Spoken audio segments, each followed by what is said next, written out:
Hello everyone, welcome to EVS classes. बच्चों, हम EVS में चैप्टर 14 पढ़ रहे हैं। चैप्टर 14 है फन एंड प्ले। इसमें हमने पढ़ा कि चाहे वो एडल्ट हो, चाहे वो बड़ा आदमी हो, बड़ा व्यक्ति हो या बच्चा हो, सबको कठिन परिश्रम के बाद मनोरंजन की ज़रूरत होती है। मनोरंजन के कई साधन हो सकते हैं। बच्चों के लिए मनोरंजन का सबसे अच्छा उपाय खेलना है। खेलने से तन और मन दोनों स्वस्थ रहता है। व्यक्ति तनाव से मुक्त होता है तथा शारीरिक रूप से भी वह स्वस्थ होता है। इसके बाद हमने मनोरंजन के और भी बहुत सारे साधनों के बारे में देखा। कहीं घूमने जाना भी मनोरंजन का एक साधन है। इसके अलावा किताबें पढ़ना या टीवी देखना, सर्कस देखना, किसी नाटक के प्रोग्राम को देखना, थिएटर में जाना या फिर मैजिक शो, जादू का खेल देखना, ये सारे मनोरंजन के एक साधन हो सकते हैं। इसके बाद हमने 3 नेशनल फेस्टिवल में इंडिपेंडेंस डे के बारे में पढ़ लिया था। उससे पहले हमने कुछ गेम्स के बारे में पढ़ा, जैसे ट्रेडिशनल गेम क्या होता है और कौन कौन से भारत के कुछ ट्रेडिशनल गेम कौन कौन से हैं। ट्रेडिशनल गेम ऐसे गेम हैं जो सदियों से खेले जा रहे हैं और अब भी हमारे देश में खेले जाते हैं। कबड्डी, गुल्ली डंडा, शतरंज, काइट फ्लाइंग, ये सारे भारत के ट्रेडिशनल गेम हैं। इसके अलावा हमने इंडिविजुअल गेम तथा टीम गेम के बारे में पढ़ा। टीम गेम वो ऐसा गेम है जो ग्रुप में खेला जाता है। ग्रुप में कई सारे खिलाड़ी आपस में मिलकर टीम गेम खेलते हैं, जैसे बैडमिंटन, क्रिकेट, हॉकी, यह एक टीम गेम है।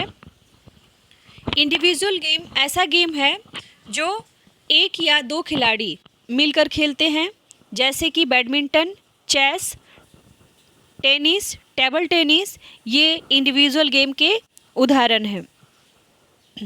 इसके बाद हमने आउटडोर गेम और इंडोर गेम के बारे में पढ़ा। ऐसा गेम जो घर के बाहर खेला जाता है वो आउटडोर है, और ऐसा गेम जो घर के अंदर हम खेलते हैं वो इंडोर गेम है।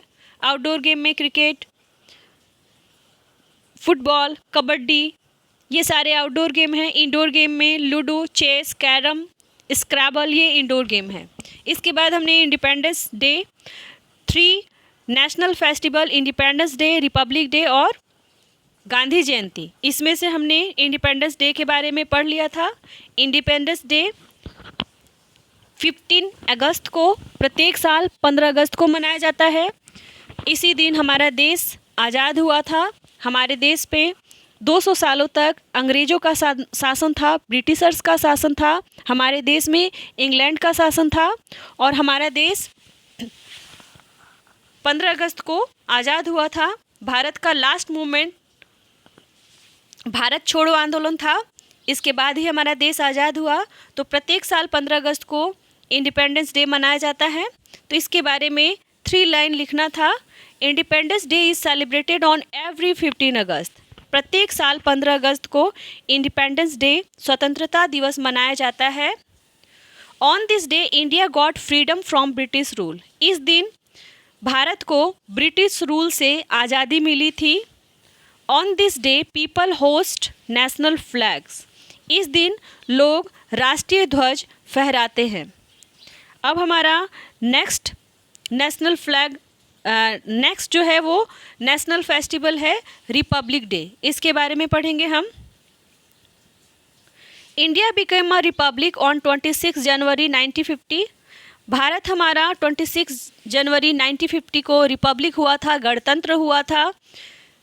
We celebrate our republic day on 26 January of every year. हम प्रत्येक साल 26 जनवरी को रिपब्लिक डे मनाते हैं।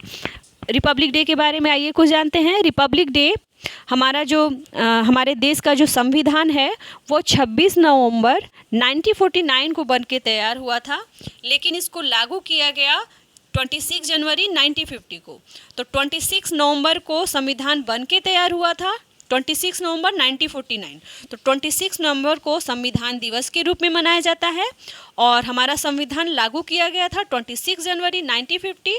तो 26 जनवरी को रिपब्लिक डे, इस दिन संविधान लागू हुआ था, तो इस दिन को रिपब्लिक डे, गणतंत्र दिवस के रूप में प्रत्येक साल मनाया जाता है। A color, sorry, a colorful parade by the armed forces is organized at Rajpath in new Delhi. New Delhi के राजपथ में एक रंगीन परेड का आयोजन किया जाता है आर्म फोर्सेस के द्वारा, हमारी सेनाओं के द्वारा नई दिल्ली के राजपथ में रंगीन परेड का आयोजन किया जाता है. Tableaus from different states are major attraction in the parade. हमारे जो देश है वो भिन्नताओं का देश है. अलग अलग स्टेट्स की, अलग अलग राज्यों की भाषाएं अलग है, उनकी वेशभूषा अलग है, उनकी संस्कृति अलग है. तो अलग अलग राज्यों की संस्कृति से संबंधित झांकियां निकाली जाती है जो एक आकर्षण का मुख्य केंद्र रहती है इस 26 जनवरी के परेड में. और टेबलस एक झांकियाँ फ्रॉम डिफरेंट स्टेट्स, अलग अलग राज्यों की जो झांकियाँ निकाली जाती है, आर अ मेजर अट्रैक्शन, यह एक बहुत बड़ी आकर्षण का केंद्र होती है इन द परेड में. It highlights the beauty and culture of our country. यह हमारे देश के सुंदरता और संस्कृति को हाईलाइट करता है, उसको उजागर करता है. यह परेड, इसमें जो झांकियाँ निकलती है वो हमारे संस्कृति और की सुंदरता को दर्शाती है. You might have seen some children come riding on elephants in the parade. आपने परेड में कुछ बच्चों को हाथी पर सवारी करते हुए देखा होगा. कैन यू टेल मी, क्या आप बता सकते हो, हु दे आर, ये कौन है, and why have they been given this honour, और उनको यह सम्मान क्यों दिया जा रहा है. Find out from your teacher. अपने टीचर से इसका पता लगाइए. तो बच्चों, जो भी बच्चे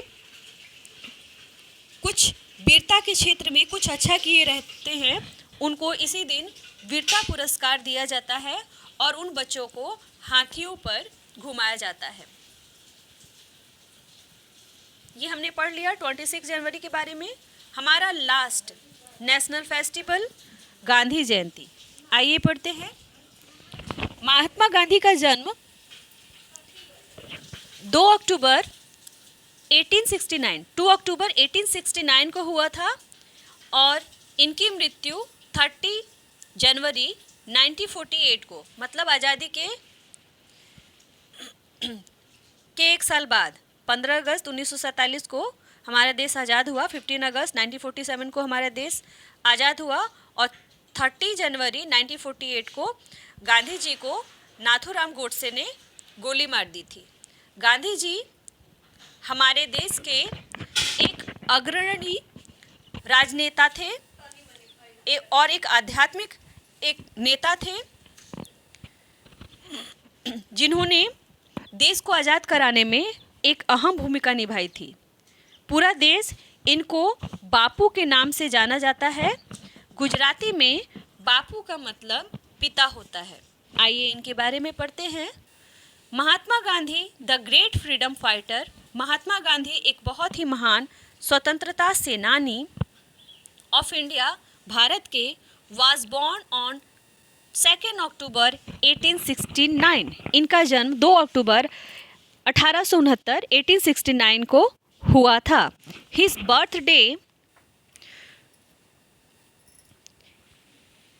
his birthday known as Gandhi Jayanti. उनके जन्मदिन को गांधी जयंती के नाम से, his birthday known as Gandhi Jayanti is celebrated on 2 October every year. प्रत्येक साल 2 अक्टूबर को उनका जन्मदिन गांधी जयंती के नाम से मनाया जाता है. ऑन दिस डे, इस दिन, पीपल गो टू हिज समाधि एट राजघाट. राजघाट में गांधी जी को समाधि दी गई है, तो लोग इस दिन राजघाट जाते हैं, उनकी समाधि राजघाट जाते हैं इन दिल्ली, जो कि दिल्ली में है, and offers prayer and flowers, और उनको फूल अर्पण करते हैं तथा प्रार्थना करते हैं. गांधी जी एक बहुत ही महान व्यक्ति थे.